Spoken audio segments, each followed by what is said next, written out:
Welcome to YogiViews, where my guest is yoga itself, through interviewing those who practice it, teach it, sell it, or simply love it. I am Antonio Saucis. One of the great gurus of our time is Swami Satyananda, the founder of the Bihar School of Yoga, one of the most important organizations dedicated to spreading yoga in the world.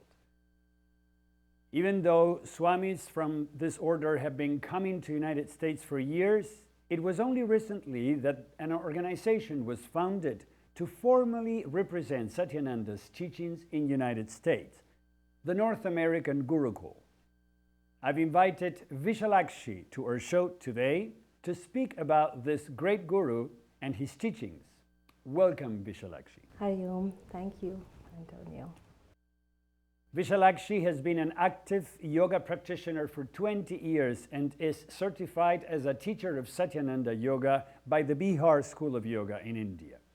She is on the board of trustees of Atma, Darshan, Yogashram and has managed a yoga studio in Bangalore, India since 2001, conducting programs, corporate workshops, and residential retreats. Her articles have appeared in yoga magazines as well as the leading Indian newspapers. Having moved to North America in 2008, Vishalakshi wants to play an active role in propagating Satyananda Yoga across the continent, keeping in mind the mission of her guru of spreading yoga from door to door and shore to shore. She is currently the president of the North American Gurukul. My first question for you is, what was your first yoga experience? When did you meet yoga for the first time? Well, the first time I ever encountered it was when I was in college, and I was 18 years old, and there was a talk going on, and the person who was talking was 40 years old, but he looked 20. So we were all very surprised, curious that what is he doing? And he was a yoga teacher, and he was talking about yoga. So immediately after that, I signed up for my first yoga class. And so this was an asana class? Yeah, it was an asana class. And when did the other aspects of yoga come into place for you?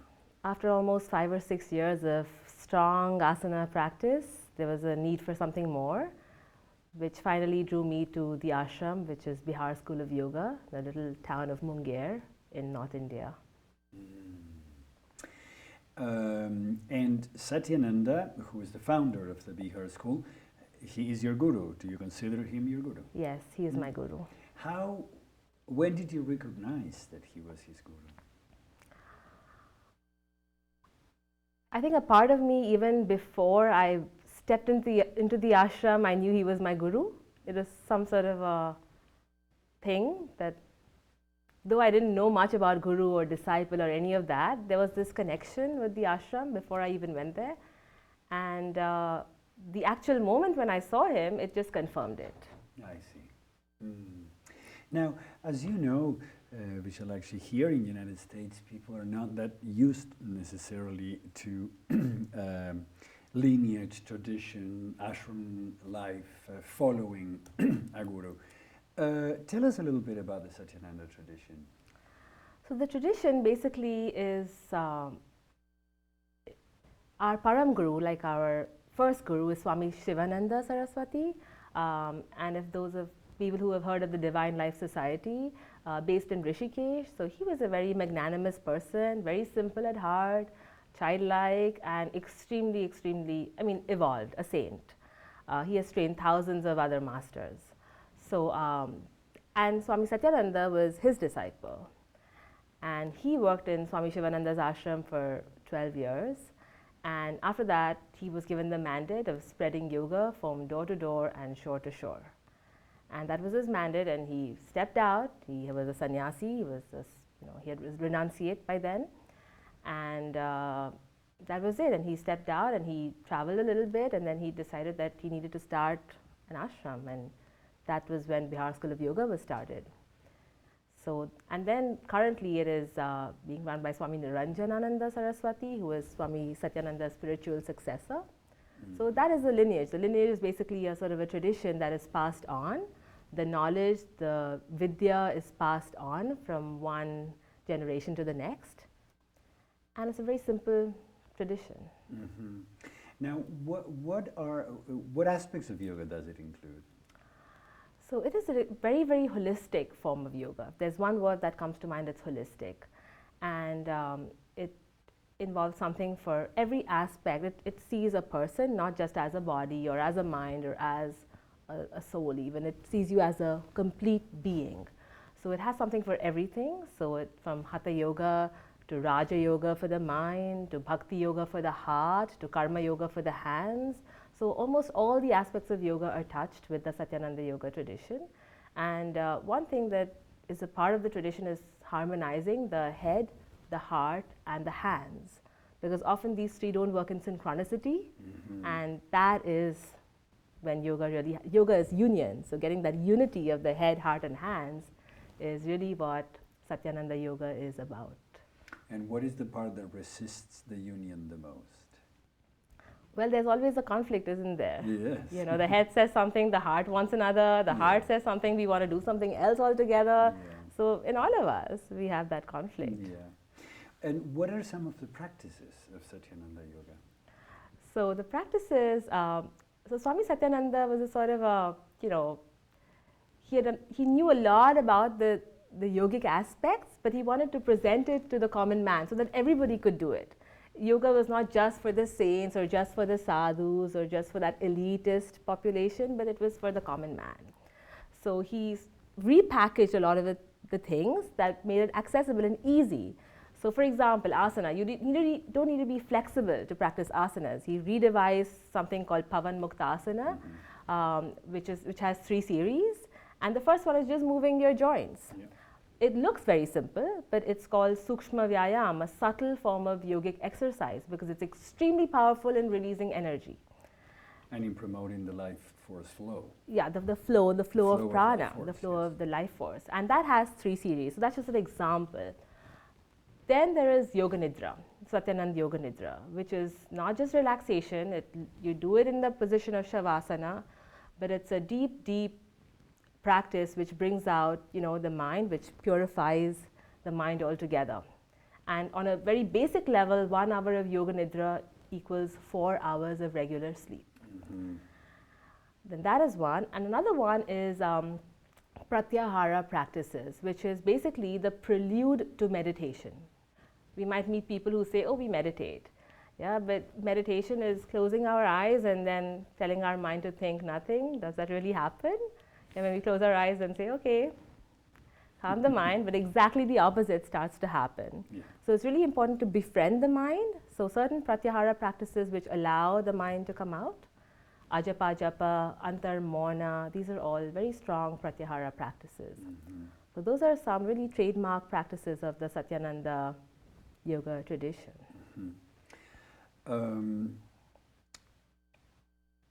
Now, what you're talking about is a level of wholeness, or precisely in yoga, that not just addresses the body, which is what is very popular in the United States these days, but also the mind and also the spirit. And you've mentioned before the word sadhana or spiritual practice. And that's another concept that perhaps Americans are not used to, because they're used to going to a gym, and then the teacher, whoever is, he has a certain routine he likes, or everybody follows the Vinyasa Yoga or Patavijoy's series, or, you know. What is the value of practicing a personal sadhana? So each one of us, we have a common thread, but each one of us have our, you know, nuances. And when we study yoga with a master or a teacher, those nuances are observed. And how can we make this person more whole? What are my strengths? What are my weaknesses? What are my ambitions? What are my needs? And on different levels. And a teacher will typically look at those areas with the student and come up over time with a sort of a sadhana. And that need not necessarily be only asana or only pranayam. It can be some mantra chanting. It can be some havan. It can be some service, some seva. So depending on what we need, that sadhana is, you know, evolved. Not even prescribed. It's evolved. It's an evolution. And it's a matter of going with that personal sadhana. And it's like, we're used to sort of flirting around with these things, Yes. So we have to dig one hole and dig it deep. And that's when, often people stagnate. In yoga, we do something for a few years and we're like, oh, let's try something else. But that depth will come only when we pursue that sadhana. And that sadhana evolves over time. And so you're indicating that it needs to be repeated throughout time. Yeah. The same sadhana. The same sadhana. Until it evolves. And then exactly. And then the teacher will evolve it, or then we move to another level. And then, it's a sort of a give and take with the teacher and the student. Mm-hmm. Now, Satyananda Yoga has an intention of social outreach as well, and something that I understand goes beyond the couple of hours of practice a day, something that is related to this living yoga. What is it? Yeah. When we say living yoga, it's basically bringing yoga into our life, living in a yogic manner with discipline, with a sense of balance, and then, harmonizing all the aspects of our life, not just our body or our mind, but our interactions at work, with society. And when part of those pieces start to come together, then it's a matter of who are we living for. Selfishness creates a sense of, stress. And when we look beyond that, we're sort of getting the whole picture, and then we get de-stressed as one part of it, but we're also able to see the needs of other people, which is seva. Mm-hmm. So living yoga starts with a very personal interest of discipline, inner discipline, and just managing, eating at a certain time, waking up at a certain time, doing our sadhana at a certain time, managing our reactions. That slowly, and that boundary slowly gets larger and larger. Eventually, like a tree who lives for, us, other people. Mm-hmm. Mm. And how does the Satyananda school promote these type of actions or intentions worldwide? So in Rikya, there's an ashram which Swami Satyananda started, and this was after he started Bihar School of Yoga, and he was there for 20 years, and he moved on. And in Rikya, he got this message that serve your neighbors, a divine message that came to him. And if we go to Rikya, you'll really see what poverty is. People don't have clothes to wear, they don't have food to eat, they don't have houses, there are extreme temperatures. The ashram is like an oasis, and it's about teaching the people how to fish. It's not about giving the fish.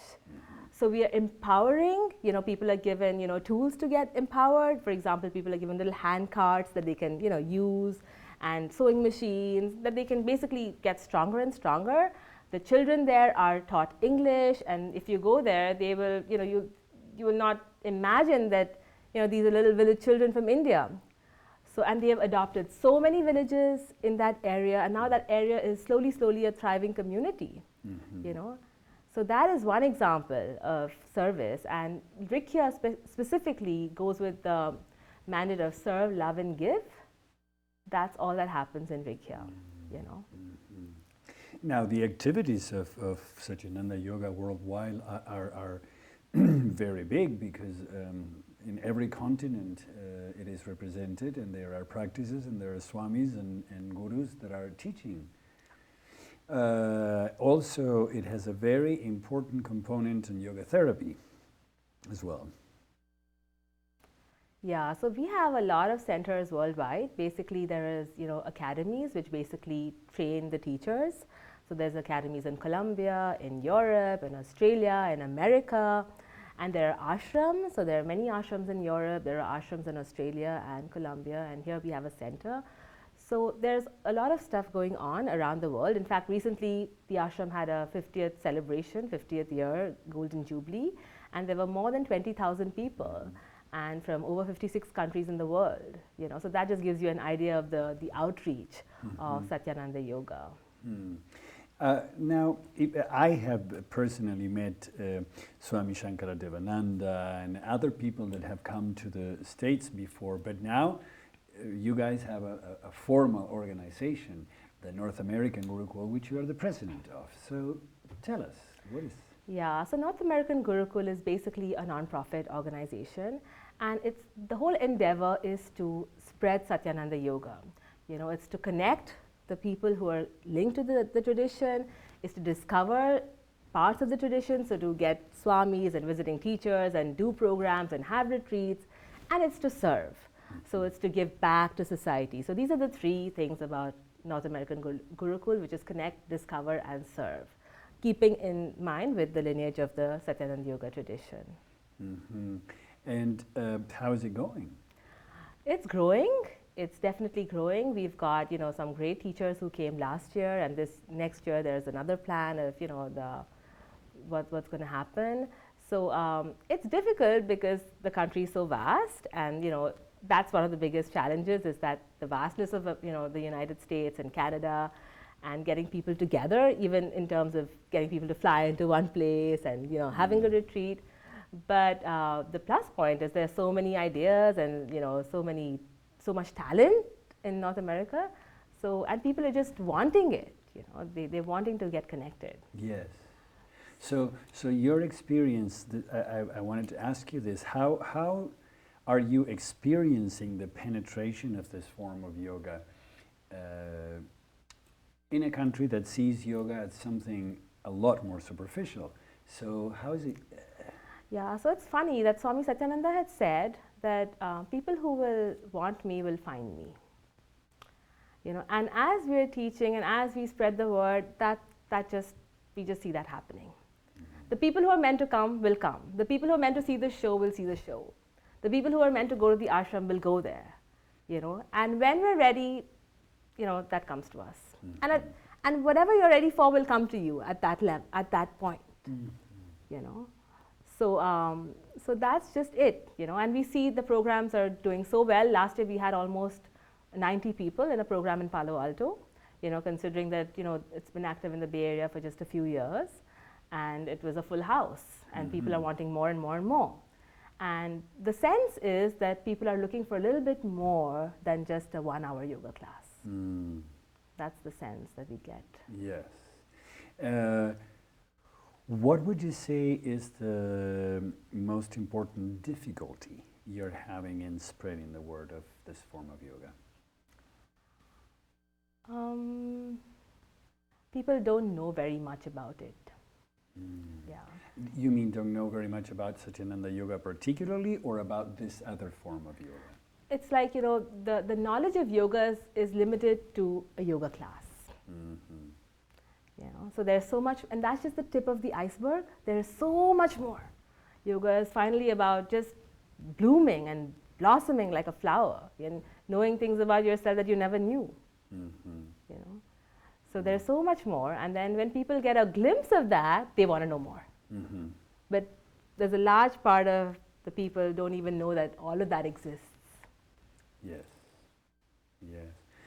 And is there a particular or one particular yoga concept shared by the Satyananda tradition that you think is most applicable to our world today? Yeah, remaining a witness, a drashta. So Swami Satyananda has said that there is no peace in the mountains and there is no noise in the world. They're both within you.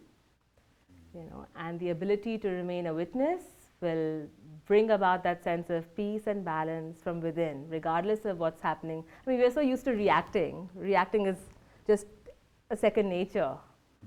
But just holding back and witnessing anything that's going on, and witnessing the reaction, and then being able to switch that reaction.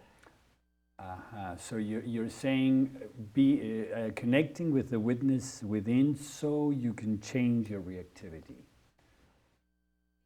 Witnessing gives you the power to do whatever you want with that reaction. You can change it, you can keep it the same. And what do you think? What do you think is the worst aspect of our reactivity today, where yoga can be helpful? I'd say the violence in the world. Violence. And there's so much of, finally, are people really happy and content? Is yoga really doing its job? And the second part, which I notice a lot, is the sense of, depression. And just people being unhappy. Everything is there. There's a car, there's a house, there are kids, there's a family, there's a job. But is there happiness? So really to go there and shift on an individual level. Only if we shift individually will the society change, right? Is there a particular practice you think it's best to develop the witness within, or that for you, or that Satyananda suggests? So this style of yoga actually, even the asana practices are done with that, with that drashta bhavana, the attitude of a witness. A particular practice for that in specific is antarmon, inner silence. Yeah, tell us a bit about the practice. So antar is inner and mon is silence, and it's funny because the practice, it has different stages, and the first stage is externalizing. So it's like, okay, let the monkey go and do whatever he wants outside, give him total freedom, and then that externalizing slowly stops, and then we start looking inwards. And then the challenging part is watching our mind without influencing it. It's like sort of you're behind the sets, but you're watching the show without trying to change the show. So that requires a little bit of practice.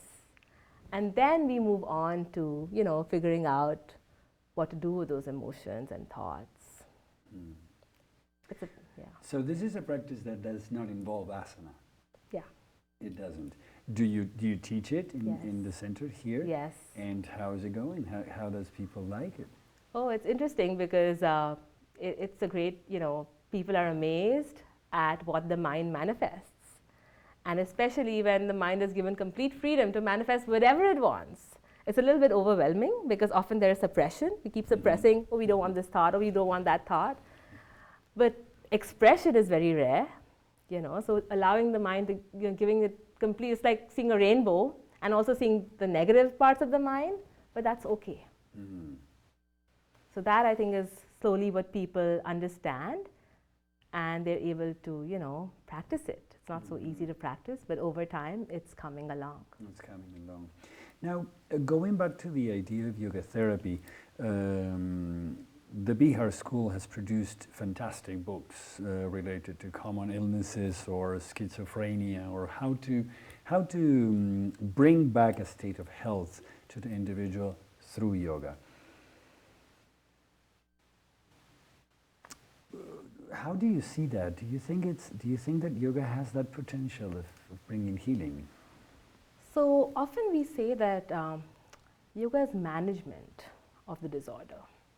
So it's not a cure-all, but it gives you the power with the practices to be able to, figure things out within yourself, And as we often say that any kind of disorder is an imbalance of energy, an energy imbalance. So with yogic practices, when we work on rebalancing that energy, then automatically there is harmony slowly starts to come in. And another important aspect is a lot of the diseases are psychosomatic. The roots are somewhere else and the symptoms are something else. And often we go about trying to work on the symptomatic level and the roots are neglected. Yeah, we have to take care of the roots, which is why the yogic practices are so important. So automatically when the roots are nourished, then the symptoms slowly start to disappear. So that's how the therapy aspect, the management aspect really works. I see. Now, there are a number of tales in yoga, and do you have a favorite one that you'd like to share with us? Oh, I love one. It's actually coincidentally about therapy. So Swami Niranjan often says it in his satsangs. So it's about a man who came to him with very high blood pressure in the ashram. He says, Swamiji, I have really high blood pressure. And he says, why, what happened? He says, oh, my daughter-in-law, she called me a dog. He says, what? He said, yeah, she called me a dog and I'm like really upset and I've got this high blood pressure. So Swamiji said, okay, so what dog did you see yourself as? So he says, oh, I saw myself as that street dog, the stray dog.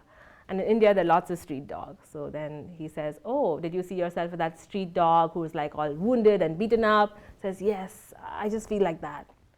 Then he says, okay, why don't you think of yourself as, a madam's dog, you know, like a fancy dog belonging to a fancy owner with a little jacket and, you know, food to eat and a bed to sleep. And when she calls you a dog, says, okay, I'm a dog and I'm quite happy being one. And that was that.